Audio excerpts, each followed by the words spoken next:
آپ سب کا شکریہ اور گجرانوالا کے زندہ دل لوگوں کا شکریہ جس طرح رات انہوں نے ہمارا استقبال کیا اور ایک بڑے جلسے کے ذریعے پوری قوم کو ایک پیغام بھی دیا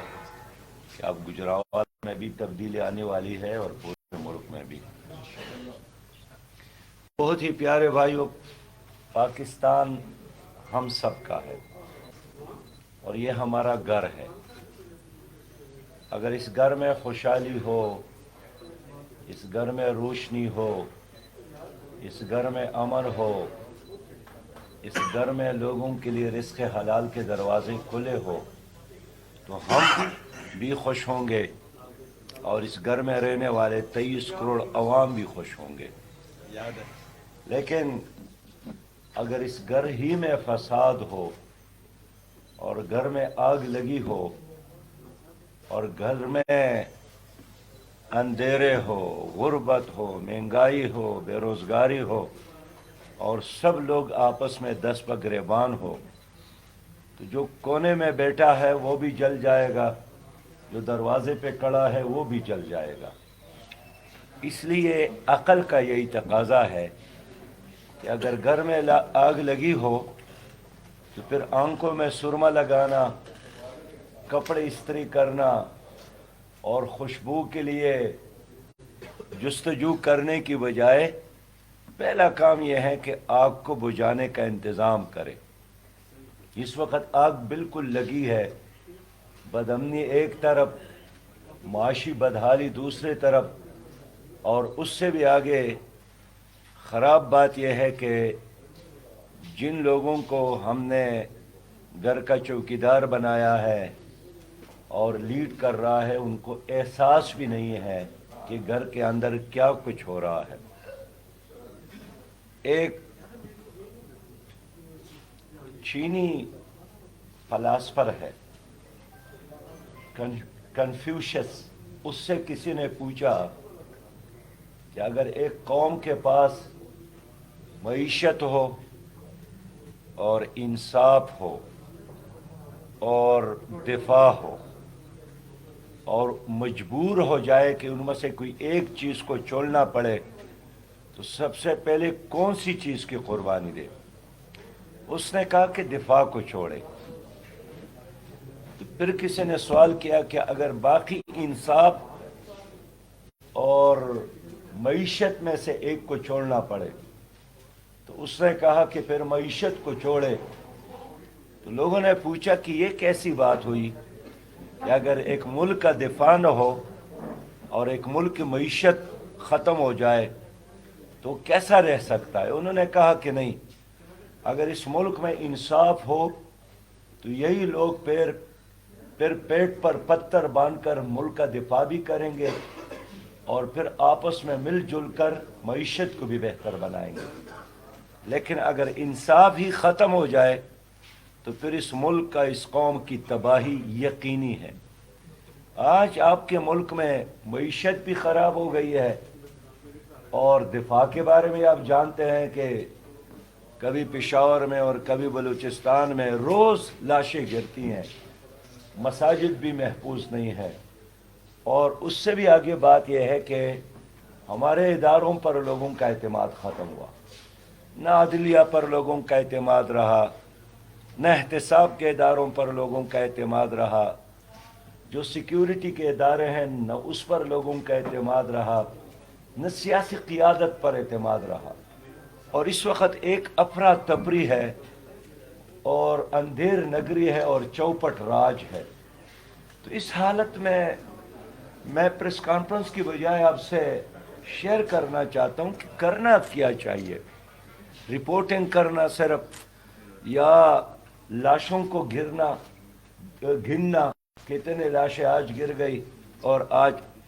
میں اس لیے چاہتا ہوں کہ ایک زندہ قوم کی حیثیت سے ہمیں اپنی اس گھر کو بچانا ہے، اس گھر کو بجھانا، اس آگ کو بجھانا ہے اور لوگوں کو منظم کر کے آئندہ نسلوں کے لیے حفاظت کرنا ہے اس پاکستان کا۔ میرے بہت ہی پیارے بھائیوں، بین الاقوامی سطح پر ایک اچھی حکمرانی کی جتنی بھی انڈیکیٹر ہوتے ہیں اور آپ ان انڈیکیٹر کی بنیاد پر موجودہ حکمرانوں کو تولے تو یہ 100% ناکام ہو گئے، 100% ناکام ہو گئے۔ ایک مسلمان کی حیثیت سے بھی اگر ہم سوچتے ہیں کہ حضور صلی اللہ علیہ وسلم سے کسی نے پوچھا کہ منافق کی کیا نشانی ہے، انہوں نے جو 3 نشانیاں بتائی ہے کہ جب بات کرتا ہے وہ جھوٹ بولتا ہے، جب وعدہ کرتا ہے خلاف ورزی کرتا ہے، جب ان کے ساتھ امانت رکھا جائے تو خیانت کرتا ہے، اور ایک حدیث میں فرمایا کہ جب وہ جھگڑا کرتا ہے تو گالی دیتا ہے۔ آپ مجھے بتائیں کہ وہ کون سی چیز ہے جو آپ کی حکمرانوں میں نہیں؟ یعنی وعدہ خلافی کو آپ کی حکمرانوں نے یو ٹرن کا نام دیا ہے، اور بے شرمی کے انتہا ہے، کہتے ہیں کہ جو جتنا بڑا لیڈر ہوتا ہے اتنا ہی بڑا یو ٹرن لیتا ہے۔ جھوٹ بولنا یہ تو ایک کامیاب سیاستدان کی علامت بن گئی ہے کہ رات گئی بات گئی بس ختم ہو گئی۔ ان لوگوں کے ساتھ جو آپ لوگوں نے امانتیں رکھی ہیں، یعنی توشہ خانہ تک انہوں نے نہیں چھوڑا، نہ عمران خان نے چھوڑا، نہ شہباز شریف نے چھوڑا، نہ نواز شریف نے چھوڑا، نہ شوکت عزیز نے چھوڑا۔ جس کو جتنا موقع ملا ہے سب نے آپ کی امانتوں کو لوٹا ہے۔ آخری بات، جب درمیان میں آپس میں بات چیت کرتے ہیں، آپ مجھے بتائیں کہ دانش کی بجائے دلیل کے بجائے اب ان کے پاس صرف ایک دلیل ہے کہ کون بڑا گالی ایک دوسرے کو دیتا ہے۔ تو ان لوگوں کے ہوتے ہوئے آپ مجھے بتائیں ہمیں اور کس دشمن کی ضرورت ہے؟ انہوں نے آپ کا بہترین ادارہ تھا، ایک ایسا ادارہ جس نے دنیا کی دوسرے اداروں کو سکھایا، وہ آپ کا پی اے اے تھا، وہ آج خسارے میں ہے۔ یہ قطر ایئر لائنز کو آپ کے ادارے پی آئی اے نے ٹرین کیا تھا، امارات ایئر لائنز کو آپ کے ادارے پی آئی اے نے ٹرین کیا تھا، لیکن آج قطر ایئر لائن کا، امارات ایئر لائن کا ہواؤں پر حکمرانی ہے، اور آپ کی پی آئی اے اب بہت سارے ممالک میں بند ہو گئے، اور شاید آخری چند جہاز 28 رہ گئے۔ آپ کا ریلوے جس میں ان لوگوں کا کوئی کارنامہ نہیں ہے، انگریزوں نے بنایا تھا، اور ان نے ریلوے لائن جوب تک پہنچایا، درگئی تک پہنچایا تھا، لوریلائی تک پہنچایا تھا، اور آپ کا یہ جو پشاور سے آگے تورخم تک پہنچایا تھا۔ اب وہ ریلوے پٹلی ختم ہو گئی، یہ کاغذ اور وہی لوہا نکال کر انہوں نے اپنے کارخانوں میں استعمال کیا اور بیچا۔ حال یہ ہے کہ غریبوں کی سواری ہے، یعنی یہ واحد وہ سواری تھی ہندوستان کے دور میں کہ جب لوگ لیڈر بھی اس کو استعمال کرتے تھے، عام لوگ بھی اس کو استعمال کرتے تھے، لیکن آج ریلوے خسارے میں ہے، اور اس کی بھی چند ریلوے رہ گئے، وہ ٹرین رہ گئے، باقی قریب المرگ اور ختم ہونے، 1 کلومیٹر اضافہ نہیں ہوا۔ آپ کا سٹیل مل ایشیا کا سب سے بڑا عظیم منصوبہ تھا، یعنی وہاں اپنا کیڈٹ کالج ہے، وہاں اپنے بڑے بڑے اسپتال تھے، وہاں بڑے بڑے گراؤنڈز تھے، اور وہ صرف پاکستان کے نہیں، ہمارے اس جنوبی ایشیا کے لیے بھی ایک بہت پروڈکٹیو ادارہ تھا۔ آپ وہاں جائیں، ان کے بڑے بڑے رقبوں کو ان لوگوں نے آپس میں تقسیم کیا اور تباہ کیا، برباد کیا۔ آپ کا پی ٹی سی ایل بھی تباہ ہوا، اس کو فروخت کیا، اور فروخت کرنے کے بعد جو وعدے کیے گئے تھے، معاہدے میں جو شقیں تھی، اس پر کسی نے عمل نہیں کیا۔ میرے بہت ہی پیارے بھائیو، آپ سوچنا یہ ہے کہ ہمارا یہ جو نئی نسل ہے، ظاہر ایٹم بم سے بھی زیادہ قیمتی لوگ ہمارے یہ نوجوان ہیں۔ اب 70 لاکھ سے زیادہ ہمارے نوجوان یہ نشہ کی بیماری میں مبتلا ہے، اور یہ میرے فگر نہیں ہے، یہ میں وہ فگر بیان کر رہا ہوں جو 1 سال پہلے وفاقی منسٹر نے آپ کے سینٹ میں سٹیٹمنٹ دیا تھا۔ تو اگر 23 کروڑ میں سے